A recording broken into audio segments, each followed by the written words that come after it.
Telugu Desam party NT Ramarao గారు ఆవిర్భావ ప్రకటన చేసినాడు. ఆ పార్టీకి ఆయన ఎంచుకున్న గుర్తులో పేదవాడి ఇల్లు ఉంటుంది. దేశంలోనే మొట్టమొదటిసారిగా పేదవాడికి పక్కా ఇళ్ల నిర్మాణం చేసిన ముఖ్యమంత్రి ఎన్టీ రామారావు గారు. అంతకుముందు కాంగ్రెస్ ప్రభుత్వాల హయాంలో ఒక 3 సెంట్లు స్థలం ఇచ్చేవాళ్ళు, పూరింటికి బొంగులు తాటాకులు ఇచ్చేవాళ్ళు.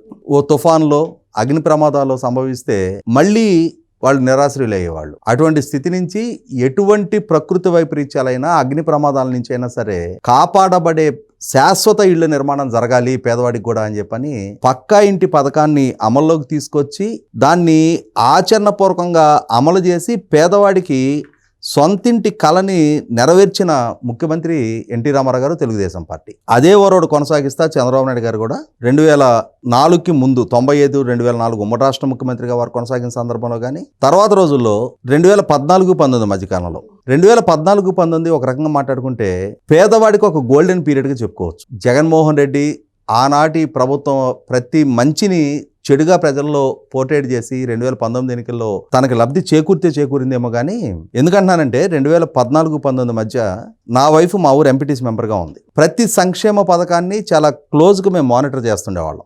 ఎంతమంది జనాభా ఉన్నారు, ఎన్ని సంక్షేమ పథకాలు ఏ వర్గాలకు ఏ విధంగా అందుతూ ఉన్నాయి, వాటి లబ్ధిదారులు ఆ సంక్షేమ పథకాల వల్ల వాళ్ళు ఎలా ఎదుగుతున్నారు అనేది కూడా మేము చాలా ప్రత్యక్షంగా గమనించేవాళ్ళం. నాకు చాలా స్పష్టత ఉంది ఆ విషయంలో.